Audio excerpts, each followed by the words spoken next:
Assalamualaikum warahmatullahi wabarakatuh. Waalaikumsalam warahmatullahi wabarakatuh. Sobat Misteri, pernah nggak sih kalian merasa dilihatin sesuatu tapi lagi sendiri? Atau mungkin kalian mendengarkan langkah kaki tapi rumah lagi kosong? Katanya setiap tempat punya cerita, dan beberapa cerita seharusnya nggak pernah dibuka. Selamat datang di podcast Pintu Terlarang. Sekali mendengar, sulit kembali.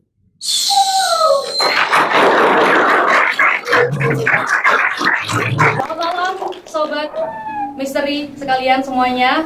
Malam ini seperti biasa ya, di podcast Pintu Terlarang kita bakal ngobrol seru atau ngobrol tentang sesuatu yang kelihatan tabu, menyeramkan, tapi justru bikin penasaran. Dan malam ini spesial banget karena kita nggak cuma ngobrol berdua ya Intana. Kita bakal ditemenin oleh seseorang yang ahli menangani fenomena mistis di masyarakat. Langsung aja kita sambut Mas Agustiono. Halo Mas Agus, selamat malam. Selamat malam, Mbak. Oke, gimana kabarnya hari ini? Alhamdulillah baik. Alhamdulillah. Sebelumnya mungkin bisa perkenalkan diri kepada Sobat Misteri ini, Mas. Kesibukannya apa dan lain sebagainya. Iya. Perkenalkan, nama saya Agustiono, bisa dipanggil Mas juga bisa, Bapak juga bisa. Kesibukan saya setiap hari penjaga warkop, terus ngasuh, Sana. terus lainnya ya kerja sampingan, Oke. ya serabutan. Oke, terima kasih Mas Agus. Iya. Pertanyaan pertama nih ya, sebelum kita masuk ke tema pembahasan. Kalau menurut Mas Agus sendiri nih ya, sebenarnya dunia mistis itu benar-benar ada nggak sih Mas? Dunia mistis ada atau tidaknya itu tergantung kita, Mbak. Kalau kita mempercayai ya itu ada, ya ada. Kalau kita mempercayai tidak, ya tidak. Tapi harus digarisbawahi, manusia kan diciptakan oleh Allah, itu enggak hanya manusia saja, itu aja. Mungkin ada hal yang mungkin dunia lain pasti ada. Cuma kita kembali ke masing-masing manusia, bisa mempercayai atau tidak, itu tergantung orang. Oke, nah jadi memang hal mistis itu ada ya Mas, mereka berdampingan dengan kita. Dan itu yang bakal kita bahas malam ini ya Sobat Misteri. Jadi jangan kemana-mana karena setelah episode ini selesai, bisa jadi kalian takut kemana-mana sendirian.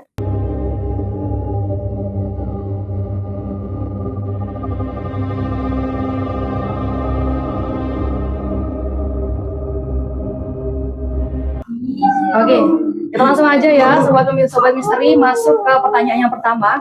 Dari sekian banyak pengalaman yang pernah Mas Agus alami Mas ya, Ya. kejadian apa sih yang paling nggak bisa Mas Agus lupain? Kejadian yang tidak pernah saya lupakan banyak, Mbak. Mungkin kalau contoh Satu saja mungkin. satu saja, dia dulu pernah lah. Ini cerita dikit, mungkin pendek aja. Pernah saya kerja itu di rumah kosong. Ya sekitar 4 tahun, 6 tahun yang lalu. Kurang lebihnya begitu. Waktu itu saya sama pekerja, saya kan kerja di proyek. Itu ditinggal pulang lah. Itu malam minggu ya. Malam minggu, kalau malam minggu kan teman-teman udah pulang. Saya kerja di situ, itu nggak pulang. Ya sama nunggu bangunan itulah. Terus malamnya itu saya sekitar jam 8 itu keluar. Itu di daerah Malang, Mbak.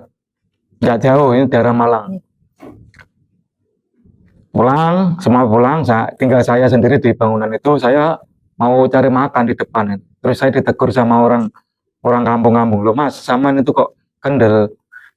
Temannya pulang kok saman nanggene. Nggak wedi ta iki daerah iki terkenal angker.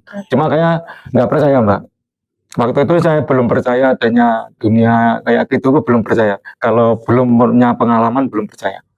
Akhirnya kejadian juga. Malam hari ini, saya tidur itu jam 11:30 nggak bisa tidur. Itu ada suara. Nyata itu Mbak, suara pertama suara. Dari tangga mulai dari lantai 1, lantai 2 itu ke lantai 1. Kayak orang jalan itu, jelek, tapi ada ritmenya itu enggak kalau orang kan jalan Biasa gitu ya. itu ada ritmenya, terus hilang, terus lagi terus lagi naik. Itu hampir 5 menit hilang, terus 10 laginya ada lagi, jelas. Terus waktu itu saya coba cek ke tangga itu, penasaran saya, ternyata nggak ada orang. Terus saya kembali lagi, mau rebahan lagi, mau tidur, terus terdengar kayak benda jatuh. Satu kali itu, berat gitu. Saya mau ngontrol itu benda jatuh apa itu. Ternyata saya waktu jalan melewati pintu ruang tengah itu, ya saya kan renovasi rumah itu. Saya kan itu di ruang tamu. Saya lewati ruang tengah, kan ada jam Rolex lama itu, jam dinding lama. Itu di situ kayak ada orang nangis gitu, perempuan itu. Di jamnya itu ya? Iya, di sebelahnya jam itu. Ini jamnya besar, Mbak. Jam lama itu, jam apa itu lah, ada jam Rolex ya, jam Rolex apa itu. Di situ ada suara nangis, tapi nggak ada kelihatan, cuma suara orang nangis saja. Disitulah saya merinding, sudah mulai takut saya kabur, tapi gimana, bingung saya. Akhirnya saya kembali ke ruang tamu, terus saya keluar. Belum sampai keluar, kayak depan pintu kayak saya kunci kan, itu saya buka kuncinya nggak bisa, saya buka itu nggak bisa, sampai saya teriak gimana, istighfar itu 3 kali, ya Allah itu baru bisa dibuka. Terus ya itu saya keluar, sudah nggak berani saya kembali. Saya tidur di jalan itu, di rumah toko-toko rumah sebelah itu. Iya, terus paginya saya ditanya, lo kok sama duduk di sini Mas? Tapi saya nggak cerita kejadian kemarin malam, enggak. Cuma saya pendam aja. Banyak nyamuknya gitu. Akhirnya hari Seninnya teman-teman datang lagi, saya ceritain gitu. Ternyata pengalaman saya alami di rumah Malang di daerah Jagalan itu enggak saya doang, Pak. Teman saya sudah mengalami sebelumnya. Iya. Saya ceritain ternyata sudah mengalami sebelumnya, malah lebih serem lagi. Itu ada manusia tanpa kepala di situ. Kelihatan? Iya, ternyata. Jadi agak jauh gitu ya? Iya, jauh. Itu tepatnya di perumahan Jagalan, Malang Kota, Rampal. Daerah Malang ya? Daerah Malang itu kalau dari Lanut, Rampal ya, Angkatan Laut apa itu ya, di situ perumahan Andalas itu, di situ. Saya pengalaman paling misteri di situ, paling menakutkan. Tapi sebelumnya ya ada kejadian, cuma interaksinya cuma mungkin dikit, gitu aja. Menarik sekali ya pengalaman atau cerita dari Mas Agustinus tadi. Nah, biasanya nih Mas, orang yang mengalami gangguan halal goib, apakah mereka sadar bahwa mereka sedang mengalami gangguan hal-hal mistis karena kehidupan yang mereka jalani tidak seperti kehidupan biasanya? Seperti kayak gangguan kesurupan atau apa gitu. Kalau kesurupan antara sadar dan sadar itu sebetulnya ada sadar, tapi gimana ya, karena pikirnya orang kesurupan itu antara kita sadar dan di bawah sadar, Mbak. Kita bisa melihat orang, kita bisa melihat teman, tapi kita mau ngomong itu nggak bisa. Karena apa? Ada tekanan mistis mungkin ya dari hal ini, getaran reaksi dari interaksi dari gangguan yang lain itu. Tapi kita sadar. Orang yang kesurupan itu masih sadar, temannya itu dilihat ya masih sadar, kayak saya melihat teman saya, tapi mau ngomong sudah nggak bisa.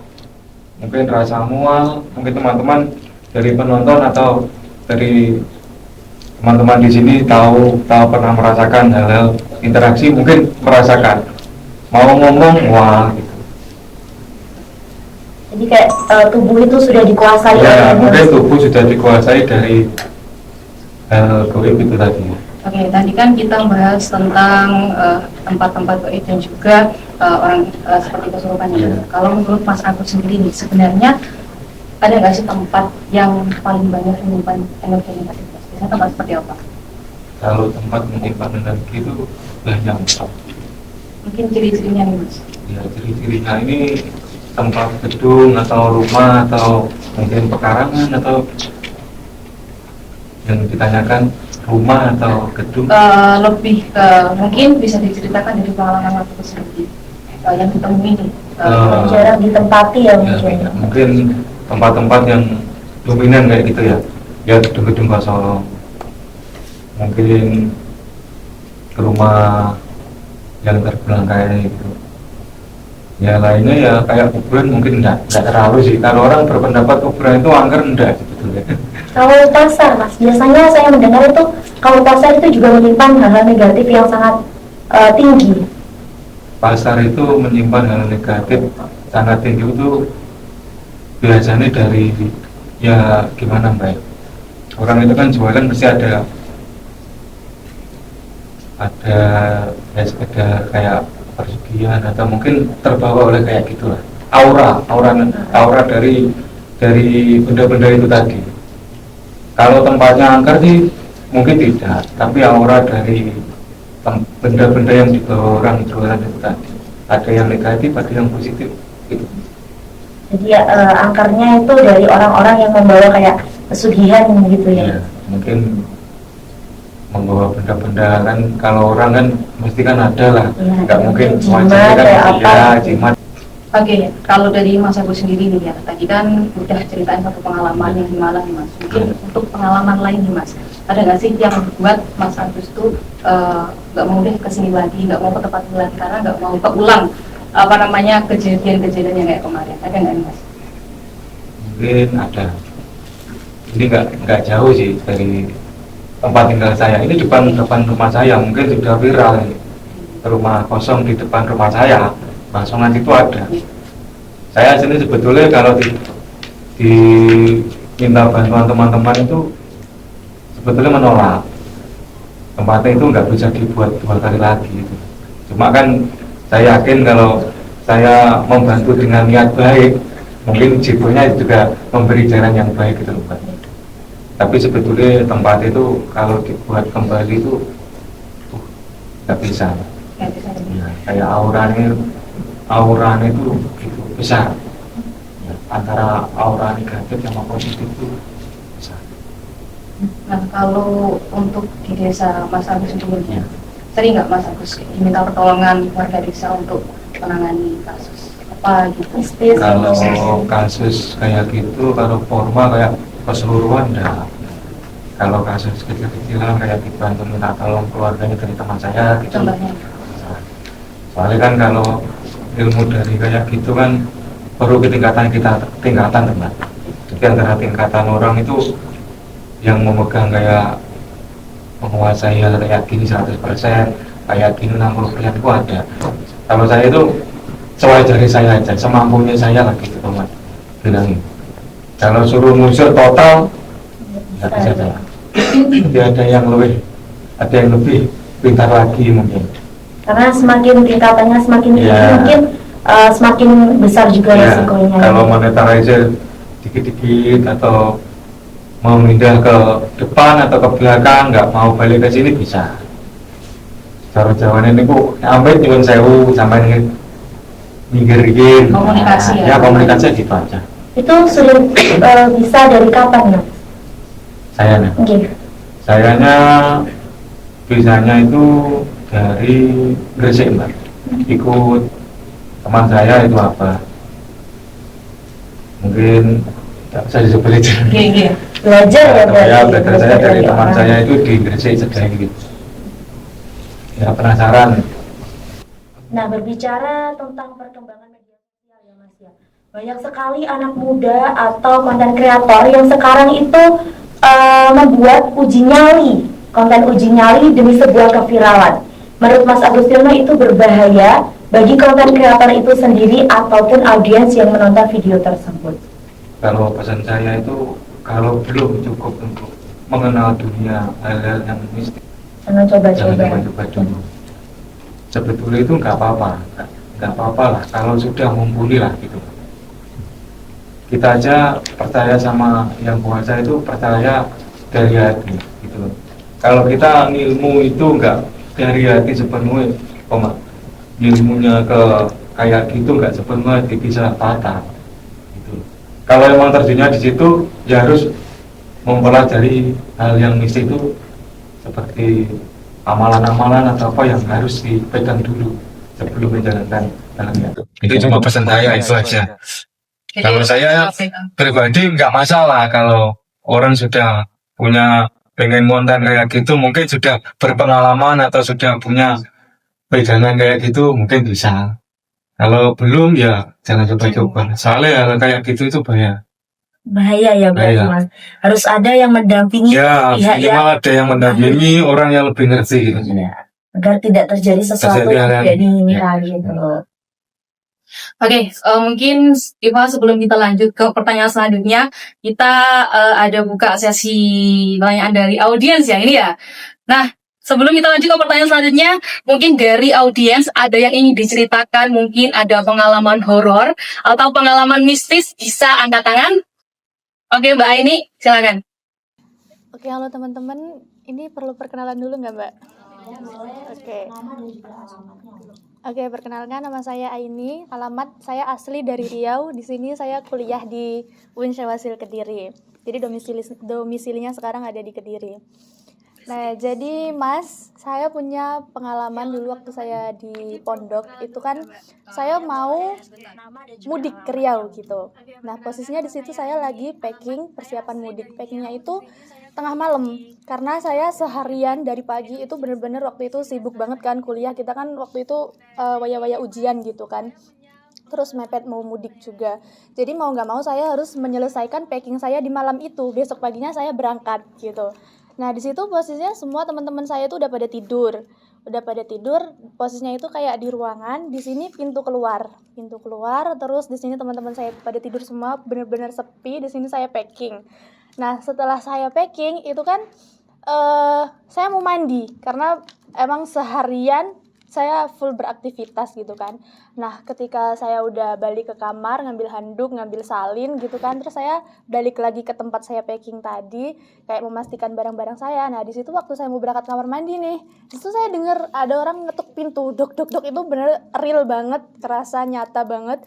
Nah, di situ saya refleks, siapa kayak gitu, karena biasanya kan ada mbak-mbak yang kekunci di luar gitu kan, karena udah malam dikunci gitu, tapi nggak ada yang jawab. Terus dok dok dok lagi dong gitu kan, dok dok dok, itu bener-bener real banget ada orang ngetuk pintu gitu.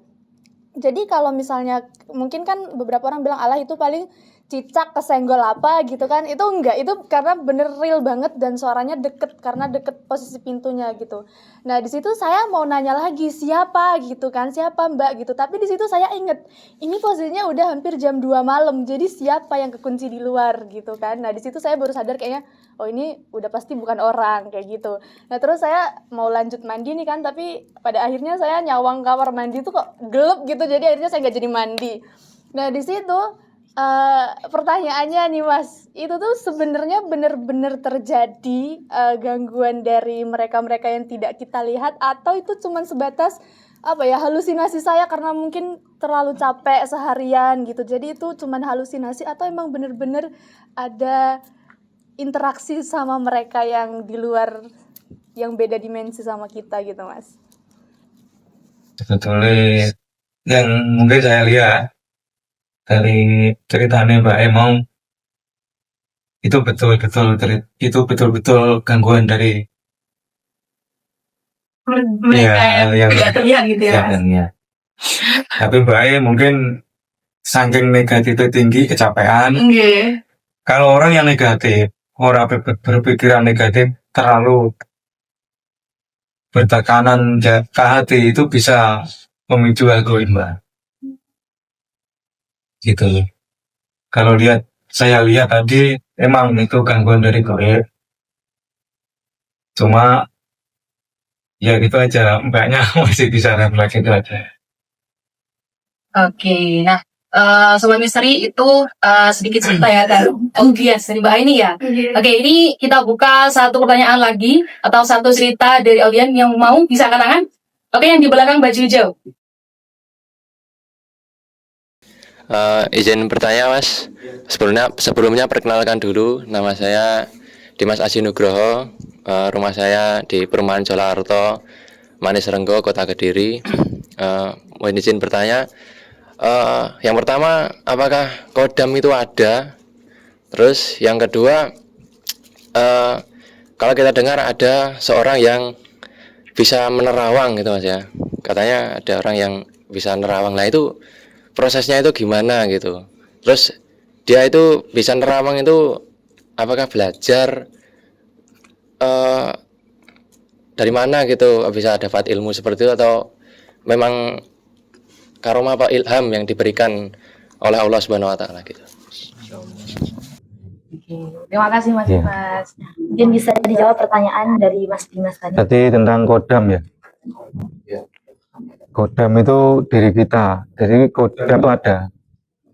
Tergantung diri kita menggali kodam itu sendiri.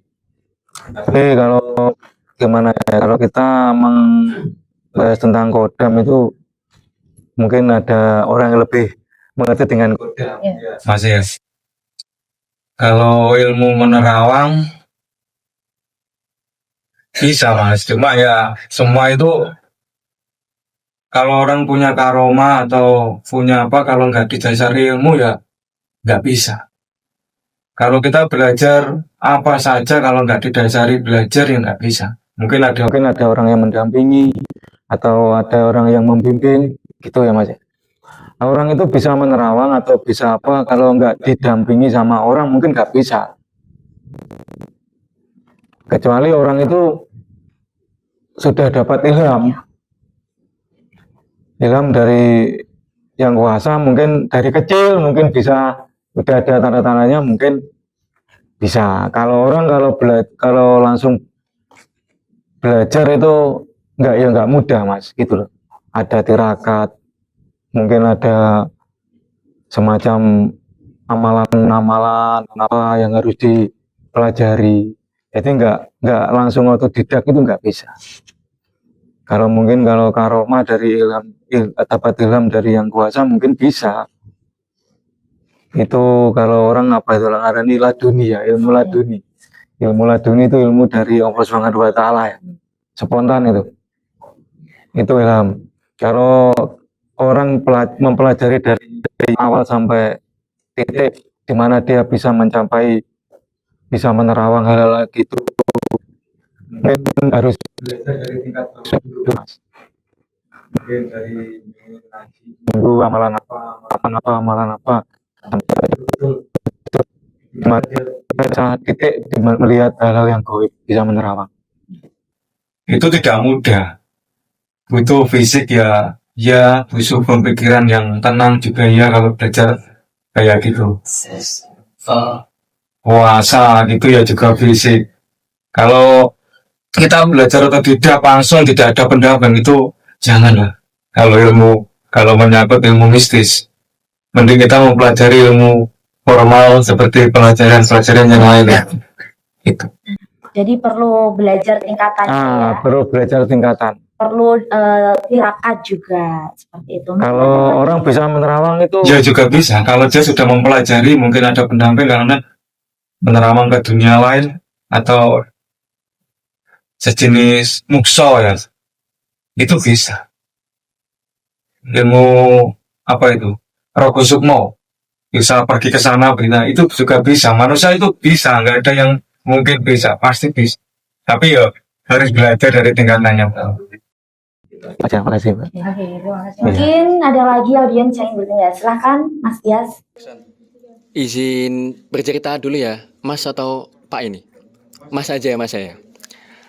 Jadi saya dulu ada pengalaman buat kayak syuting program-program kayak temanya si gelap. Jadi kita explore tempat-tempat yang istilahnya kosong-kosong, yang tidak berpenghuni. Jadi dulu pas saya itu pernah explore di Sumber Ubalan, Wates.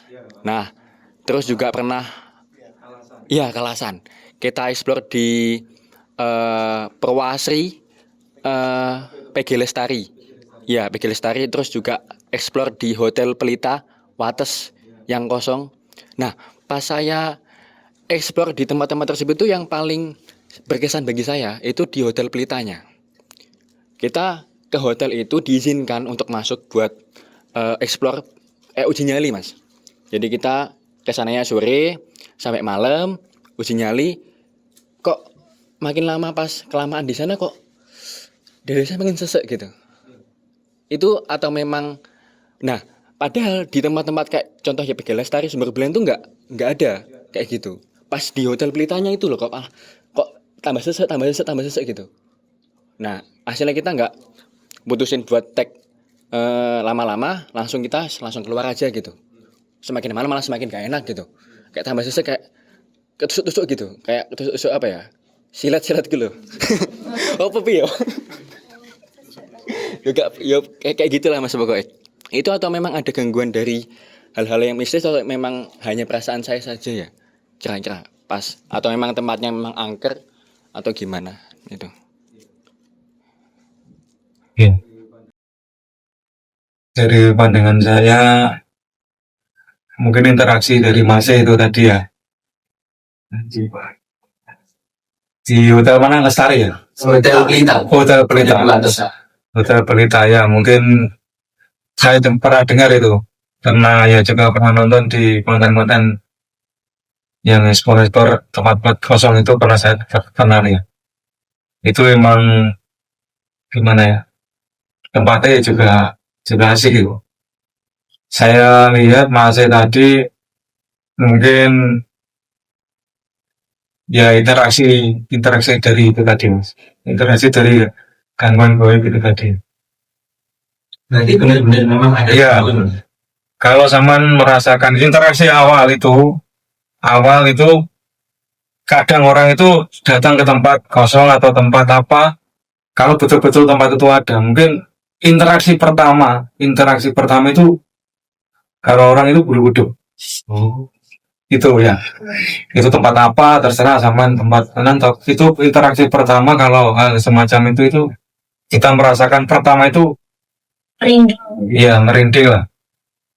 Kalau interaksi kedua, kalau kita benar-benar interaksi lagi ke dalam, itu banyak tingkatannya Mas kalau interaksi. Nah, tujuannya samaan, kadang itu dari tujuannya samaan itu tadi.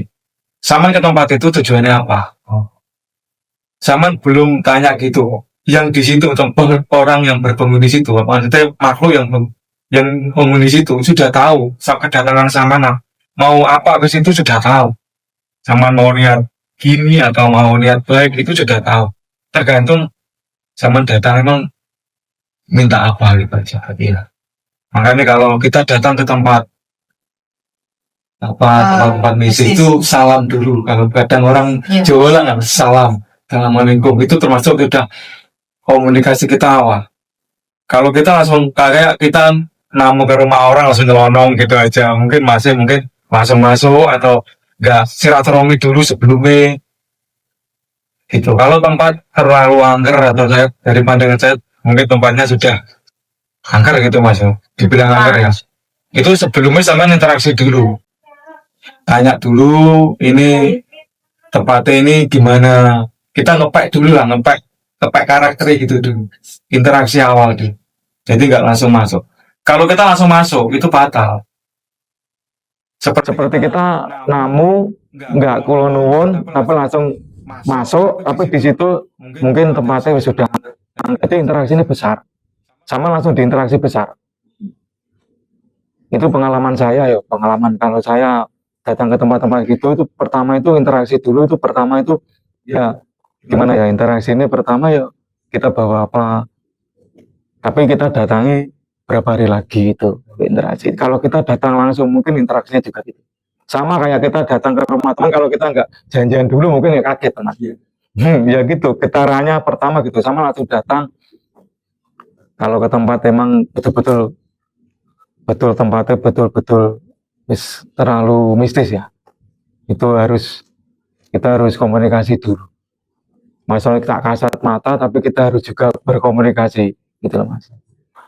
Kalau hal yang sama alami sesak nafas sampai mengalami hal gitu, itu termasuk sudah mengalami interaksi. Sama antara bawah sadar kalau bedanya sudah interaksi. Tapi sama kalau terus-terusan di situ bisa fatal juga, kesurupan juga bisa. Sama lama-lama mual, pusing. Itu interaksi yang lebih interaksi mendalam lagi sebelum orang itu kesurupan. Kadang itu sudah merasakan hal mual. Ya seperti mual kita naik kendaraan gitu, mual pusing, berkunang-kunang, macam-macam. Kadang badan kita terasa dingin, mulai dari ujung kaki sampai telapak tangan ini dingin. Terus hal yang paling wajib kita ketahui kalau mau kesurupan itu kayak kita itu berkunang-kunang. mata gelap, tidak sadar dan tapi kita bisa melihat teman, kita bisa melihat keadaan, bisa melihat situasi, aku di mana, saya di mana, saya mau apa masih ingat. Tapi kita mau ngomong susah. Mau ngomong itu berat, terus badan itu kita mau jangka atau kita mau ke sana ke rumah ke teman kita yang satu nih, itu nggak bisa. Soalnya kok di diri kita itu sudah dirasuki oleh hal yang negatif itu tadi, oleh hal gaib itu tadi. Baik itu berupa bentuk wujudnya seperti apa saya nggak tahu kan. Ya itu tadi sudah masuk ke tubuh. Kalau orang hal gaib itu masuk ke tubuh itu melewati ujung kuku sama ujung kuku bawah jempol itu sama jempol ini. Kalau orang makhluk harus tidak bisa masuk ke jempol sama jempol kaki, di jempol tangan sama jempol kaki. Dia lewat hidung, hirupan napas kita. Makanya kita terasa sesak. Kalau dia tidak bisa lewat hidung, dia melewat telinga. Kadang kita berdengung. Pernah merasakan dengung? Kita tempatnya dengung, ya. Kalau tidak bisa dengung, kita hal yang gaib itu tidak bisa lewat hidung. Dia lewat mulut. Kadang kita nggak bisa bicara, bergetar, mules, mual itu tadi. Banyak mas, masuknya itu banyak. Makanya orang kalau kita lihat jalanan gitu lah, orang terlihat itu jempolan kaki sama jempolan tangan. Mungkin dari beberapa cerita yang sudah Sobat Misteri utarakan tadi ya, mulai terasa suasana atau atmosfer di sekitar kita mulai berbeda. Fix malam ini kalian akan takut pulang sendirian.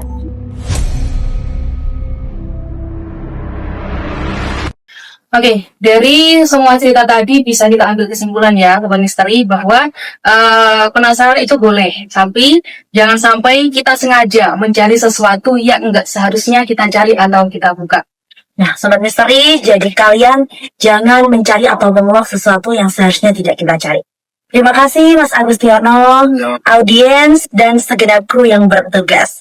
Dan bagi penonton dan juga Sobat Misteri, bagi yang ingin berbagi cerita horor atau cerita mistis, bisa langsung aja drop in atau mampir di kolom komentar kita nanti yang bakal dibantu jawab oleh narasumber kita pastinya.